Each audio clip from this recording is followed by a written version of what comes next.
Good morning students, हम करने जा रहे हैं एक्सरसाइज 6.2 और 8.2 और इसका पहला सवाल है find A vector dot B vector and A vector cross B vector. ये सारे फार्मूले पिछले जो 2 लेक्चर हैं उन लेक्चर्स में मैं समझा चुका हूँ कैसे आपने करना है, स्केलर प्रोडक्ट कैसे निकालना है और वेक्टर प्रोडक्ट आपने कैसे फाइंड आउट करना है। ये सारे फार्मूले लास्ट 2 लेक्चर्स में मैं करवा चुका हूँ। तो अब क्या करेंगे, हम एक्सरसाइज की तरफ जा रहे हैं और एक्सरसाइज में सबसे पहले क्वेश्चन नंबर 1 की पहली चूज में क्या करना है, सबसे पहले ए वेक्टर और बी वेक्टर का डॉट प्रोडक्ट निकालना है और फिर इनका क्रॉस प्रोडक्ट निकालना है। तो सबसे पहले हम फाइंड आउट करेंगे A vector dot B vector. तो A vector dot B vector is equal to क्या होगा, ए वेक्टर की वैल्यू लिखेंगे 2i plus 3j plus 4k, दरम्यान में लगेगा डॉट और उसके बाद आएगा बी वेक्टर की वैल्यूज़ ए आई माइनस जे प्लस के। तो आई जे के ऊपर जो है वो कैप लगाना ज़रूरी नहीं है। क्यों नहीं है? क्योंकि ये हमारे यूनिट वेक्टर हैं। ठीक है जी। तो क्या करना है, डॉट प्रोडक्ट में हमने क्या करना है, आई का जो कोफिशिएंट है, आई यूनिट वेक्टर कोफिशिएंट को आई यूनिट वेक्टर के साथ मल्टीप्लाई करना है, जे को जे के साथ मल्टीप्लाई करना है, के कोफिशिएंट को के कोफिशिएंट से मल्टीप्लाई करना है और इस तरह हमारा जो है वो डॉट प्रोडक्ट हो जाएगा। तो क्या करें, करने जा रहे हैं हम क्या करेंगे, आई पहले इस वेक्टर का जो है ए वेक्टर का आई जो है आई यूनिट वेक्टर कोफिशिएंट 2 है और इधर कोफिशिएंट क्या है 1, दरम्यान में लगाना है अपने प्लस। उसके बाद जे को जे के साथ मल्टीप्लाई करना है, इधर है 3 और इधर है -1। ठीक है। इसी तरह के कोफिशिएंट को के कोफिशिएंट दूसरे के ए के बी के साथ मल्टीप्लाई होंगे तो क्या आएगा 4 × 1 और ये हमारा इसको मल्टीप्लिकेशन करके हम आंसर निकाल लेते हैं। ये 2 होगा, ये -3 होगा, ये +4 और 2 ये दोनों प्लस के हैं तो 6 - 3 हो जाएगा और हमारे पास आंसर क्या आ जाएगा 3 और ये हमारा डॉट प्रोडक्ट होगा। ठीक है जी। और इस तरह ए वेक्टर डॉट बी वेक्टर, ए वेक्टर डॉट बी वेक्टर हम मालूम कर चुके हैं। यानी इसका आंसर हमारे पास क्या निकला है, इसका आंसर हमारे पास 3 है। ठीक है। ए वेक्टर डॉट बी वेक्टर का आंसर किसके इक्वल है 3 के। अब क्या करना है, ए वेक्टर क्रॉस बी वेक्टर करना है सेम वैल्यूज़ के साथ। तो क्या हमने क्या करना है, इसको डिटर्मिनेंट फॉर्म में लिखना है। ठीक है। तो सबसे ऊपर आएगा आई जे एंड के, पहली रो में आई जे के लिखेंगे, दूसरी रो में हम ए वेक्टर के कोफिशिएंट्स लिखेंगे।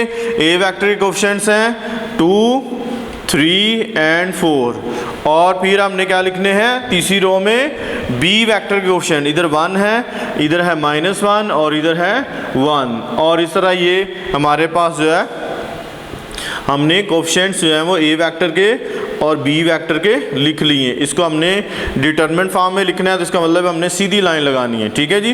तो ये क्या करेंगे, सबसे पहले हमने एक्सपेंशन करनी है फर्स्ट रो की मदद से। किस रो से एक्सपेंशन करेंगे, फर्स्ट रो से। तो जब फर्स्ट रो से एक्सपेंशन करेंगे और इसके साथ आ जाएगा आई यूनिट वेक्टर। ठीक है जी। तो आई हमारा क्या आ जाएगा बाहर, क्या करना है, इस रो को भी छोड़ना है, इस कॉलम को भी छोड़ना है और इस रो को भी छोड़ना है। तो इस कॉलम को और इस रो को छोड़ेंगे, उसके बाद हमारे पास आ जाएगा 3, 4, -1 और 1। तो अब क्या करना है, इनको मल्टीप्लाई करना है। नीचे को जाएंगे तो पॉजिटिव साइन है, ऊपर को जाएंगे तो नेगेटिव साइन आएगा। ठीक है। तो क्या करना है, आपने 3 × 1 लिखना है। ठीक है। और दरम्यान में हमने माइनस लगाना है, ये माइनस। ठीक है। और ये फार्मूले का माइनस होगा, माइनस इनटू क्या लिखना है -1 × 4। तो क्या करेंगे, यहाँ में करली ब्रैकेट यूज़ कर लेता हूँ ताकि यहाँ पर क्योंकि 2 माइनस आ गए हैं ताकि हम छोटी ब्रैकेट का इस्तेमाल कर सकें। ठीक है जी। और जहाँ पे बी जो है वो हमें छोटी ब्रैकेट को इस्तेमाल करना है। ठीक है। तो फिर हम क्या करेंगे, यहाँ पे 2 ब्रैकेट्स का इस्तेमाल कर लेंगे। ठीक है। उसके बाद लिखना है -j और -j को भी हम करली ब्रैकेट में यूज़ कर लेते हैं। क्या करना है, ये सारा कॉलम ख़त्म, इसको मैं मिटा देता हूँ। अब क्या करना है, अब हमने इस कॉलम को छोड़ना है और इस रो को छोड़ना है। ठीक है। तो अब हमारे पास क्या आ जाएगा, अब हमारे पास आ जाएगा 2 × 1 और -1 × 4। तो यहाँ पे लिखना है आपने 2 × 1 माइनस 1 मल्टीप्लाई 4 लिखना है, ठीक है। उसके बाद लिखना है k, और k के बाद मैं इसको साफ़ करने लगा हूँ, ठीक है, ताकि जो है हम वाज़े तौर पे पहला सवाल कर रहे हैं, आपको समझ आ जाए कि कैसे इसको हल करना है। तो जब आपको समझ आ जाएगी तो फिर किसी किस्म की भी मल्टीप्लिकेशन आपके लिए मुश्किल नहीं होगी, ठीक है। a क्रॉस b हल करना, कोई भी एलिमेंट्स हो, कोई भी कोफिशिएंट्स हो i j के, तो फिर हम उसको सिंप्लीफाई कर सकते हैं। इसका मतलब ये है k का कॉलम जाएगा और उसी तरह k वाली रो जाएगी, ठीक है। तो अब हमारे पास क्या आ गया, 2 मल्टीप्लाई -1 लिखेंगे और 1 मल्टीप्लाई 3 लिखेंगे। तो यहाँ पे आ जाएगा 2 मल्टीप्लाई -1 माइनस फार्मूले का दरमियान में लगाना है, और उसके बाद क्या आएगा 1 मल्टीप्लाई 3। तो इस तरह ये ब्रैकेट क्लोज, और यही एक लाइन अगर आपको हल करनी आ जाती है तो बाकी सारा काम ख़त्म यहीं पे, ठीक है। तो इसको हम सिंप्लीफाई करेंगे, आई यूनिट वेक्टर इंटू क्या आ जाएगा 3 आ जाएगा, ये माइनस माइनस प्लस 4 बन जाएगा, और उसके बाद माइनस j लिखना है आपने, और यहाँ पे आ जाएगा 2 मल्टीप्लाई 1 2 आएगा, और इसके बाद क्या आ जाएगा 2 - 4 आ जाएगा, ठीक है। उसके बाद आपने k लिखना है, और इधर क्या आ जाएगा -2 - 3, और ये आ जाएगा -2 - 3, और इस तरह हम इसका आंसर निकाल लेंगे। फाइनल आंसर हमारा होगा 3 + 4 क्या आ जाएगा 7i, और उसके बाद क्या आ जाएगा 2 - 4 -2 आएगा, -2 को माइनस से मल्टीप्लाई करेंगे तो +2 आ जाएगा, और इस तरह ये हमारे पास आ जाएगा +2j, और उसके बाद हमारे पास क्या होगा जी -2 - 3 क्या आ जाएगा -5 आ जाएगा, तो -5k बन जाएगा, क्या आ जाएगा -5k। तो इस तरह ये हमारा फाइनल आंसर आ जाएगा 7i + 2j - 5k। तो ये हमारा फाइनल आंसर होगा। इसी तरह हम दूसरी यूज़ करेंगे, इसी तरह हम तीसरी यूज़ करेंगे, और इस तरह क्या करना है, यहाँ पर a b की वैल्यू तब्दील होनी है। तो मैं क्या कर रहा हूँ, ब्रैकेट्स को खाली कर रहा हूँ, बाकी सारा हमारा सेम आएगा, ठीक है जी। तो ये नीचे चले मैं सारी ब्रैकेट्स रिमूव कर दी हैं।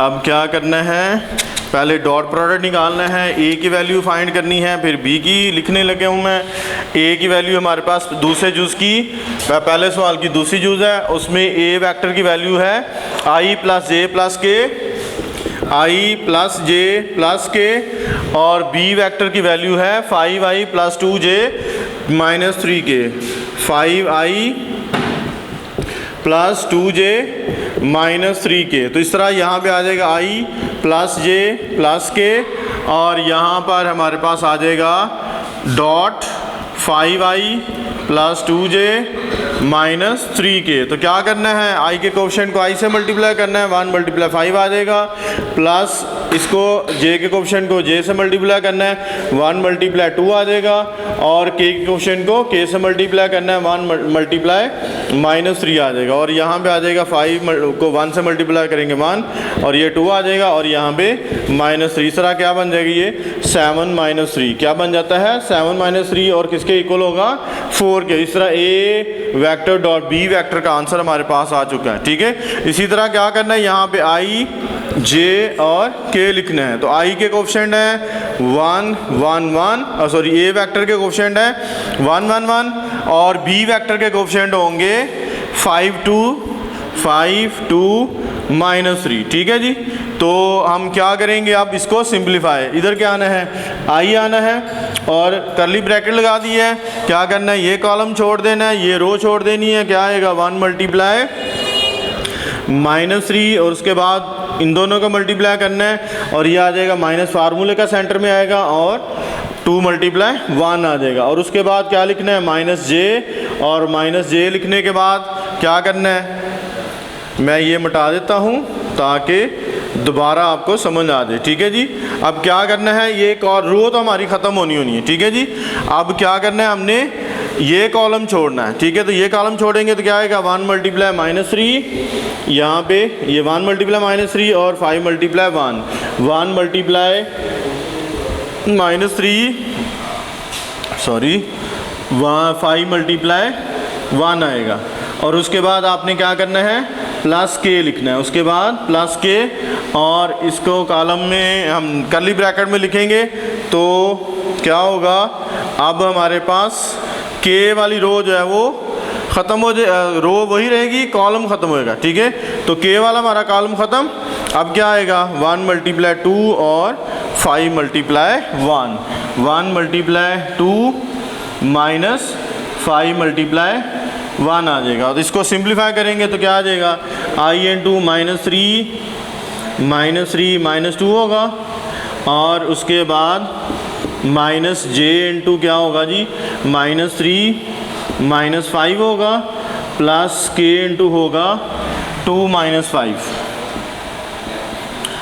और जब इनको सिंप्लीफाई करेंगे तो आंसर क्या आ जाएगा, -5i बन जाएगा, और ये -8j बन जाएगा, और ये -3। अब इसको मज़ीद सिंप्लीफाई करेंगे तो क्या आ जाएगा, -5i, और ये आएगा -8, और ये माइनस को जमा के माइनस इंटू माइनस क्या आ जाएगा, +8j बन जाएगा, और यहाँ पे -3 बचेगा, और ये फाइनल आंसर हमारा आ जाएगा -3k। तो इस तरह ये हमारे पास जो है इसका फाइनल आंसर जो है वो निकल चुका है। इस तरह पहली जूज़ और दूसरी जूज़, 2 जूज़ें मैंने हल कर दी हैं, तीसरी जूज़ आप खुद करेंगे, तीसरी जूज़ आपने खुद करनी है। अब करेंगे हम क्वेश्चन नंबर 2 करने जा रहे हैं हम। क्वेश्चन नंबर 2, क्वेश्चन नंबर 1 की 2 जूज़ें मैंने आपको करवा दी हैं, तीसरी जूज़ आपके लिए असाइनमेंट होगी, आपने खुद उसकी प्रैक्टिस करनी है और ख़ुद उसको हल करने की कोशिश करनी है। अब करने जा रहे हैं हम क्वेश्चन नंबर 2, और क्वेश्चन नंबर 2 में लिखा हुआ है, शो डैट ये 3i - j + 7k and -6i + 3j + 3k are at right angle to each other. ये 2 वेक्टर्स हमें प्रूव करना है कि दोनों वेक्टर्स एक दूसरे के परपेंडिकुलर हैं या एट राइट एंगल है। तो ए वेक्टर हमारे पास है, ए वेक्टर की वैल्यू है 3i - j + 7k, और इसी तरह बी वेक्टर हमने रख लिया, इसका नाम तो इसके नहीं दिए हुए, लेकिन इनको हम लेट कर लेंगे। पहले वेक्टर का नाम ए, दूसरे वेक्टर का नाम बी वेक्टर, ठीक है। तो ये आ जाएगा 6i + 3j + 3k। तो ये हमारे पास 2 वेक्टर्स हैं, हमने प्रूव करना है कि ये दोनों वेक्टर्स एक दूसरे के राइट एंगल पे हैं। तो राइट एंगल कब होते हैं, जब 2 वेक्टर एक दूसरे के परपेंडिकुलर होते हैं। तो जब 2 वेक्टर एक दूसरे के परपेंडिकुलर होंगे तो उनका डॉट प्रोडक्ट 0 के बराबर होता है। क्यों बराबर होता है, क्योंकि उन दोनों के दरमियान एंगल 90 डिग्री बनता है, और जब 90 डिग्री एंगल होगा तो cos 90 क्या आ जाएगा, 0 के बराबर। तो यहाँ पे कंडीशन लिखने जा रहे हैं, if A vector and B vector are at right angle. तो राइट एंगल हमने साबित करना है, तो राइट एंगल लिख रहा हूँ, ठीक है जी। परपेंडिकुलर लिखा हो तो भी हम यहाँ लिख सकते हैं, if A vector and B vector are perpendicular to each other, ठीक है। तो एट राइट एंगल है, तो राइट एंगल है, तो देन क्या होगा, A vector dot B vector is equal to 0 होगा। यानी इन दोनों का प्रोडक्ट जो है वो क्या होना चाहिए, 0 के इक्वल। यानी लेफ्ट हैंड साइड पे हमारे पास ए वेक्टर डॉट बी वेक्टर है, और राइट हैंड साइड पे क्या है, 0 है। तो इसका मतलब ये है, ये आंसर जब लेफ्ट हैंड साइड पे भी 0 हो जाएगा, राइट हैंड साइड पे 0 है तो लेफ्ट हैंड साइड पे भी 0 आंसर होगा। तो इसका मतलब ये कंडीशन हमारी दुरुस्त है, और उसके बाद ये दोनों वेक्टर्स जो हैं एक दूसरे के परपेंडिकुलर हैं। तो यहाँ पे लिखें, अब हम इनकी वैल्यू लिख देंगे। ए वेक्टर की जगह लगाएंगे 3i - j + 7k dot B vector की वैल्यू है हमारे पास 6i + 3j + 3k। तो क्या करना है, इज इक्वल टू 0 है, i के कोफिशिएंट को i से, j के कोफिशिएंट को j के साथ, k के कोफिशिएंट को k के साथ। तो ये आ जाएगा 3 × -6 + -1 × 3 होगा। इसको ब्रैकेट में लिख रहा हूँ क्योंकि नेगेटिव साइन आ गया साथ, +7 × 3 इज इक्वल टू 0। तो 3 × -6 क्या हो जाएगा, -18, 3 × -1 क्या आ जाएगा, -3, और 7 × 3 क्या आता है 21 की इज इक्वल टू 0 है, और इन दोनों को प्लस करेंगे तो ये आ जाएगा -21 प्लस 21 इज इक्वल टू 0 होगा। इधर भी 0 आ जाएगा, इधर भी 0, ये दोनों आपस में कैंसिल हो जाएंगे। इस तरह लेफ्ट हैंड साइड जो है वो किसके इक्वल हो जाएगी, राइट हैंड साइड के। ठीक है, तो यहाँ पे लिखना है it is proved that A vector and B vector are at right angle। तो इस तरह ये हमारा क्वेश्चन नंबर 2 जो है वो मुकम्मल हो जाता है। ये कंडीशन जो है हम अप्लाई करेंगे। ये कंडीशन मैंने आपको स्केलर प्रोडक्ट में बता दी थी कि कैसे आपने इसको हल करना है, और इसके बाद हम देखते हैं क्वेश्चन नंबर 4 की कंडीशन देखते हैं। तो उसके बाद क्या जी, हमारे पास क्वेश्चन नंबर 3 है, सॉरी क्वेश्चन नंबर 2 के बाद क्वेश्चन नंबर 3 है। हमने क्या करना है, इन दोनों के दरमियान कॉस एंगल निकालना है, और ये सवाल हम करेंगे नेक्स्ट लेक्चर में। Thank you so much.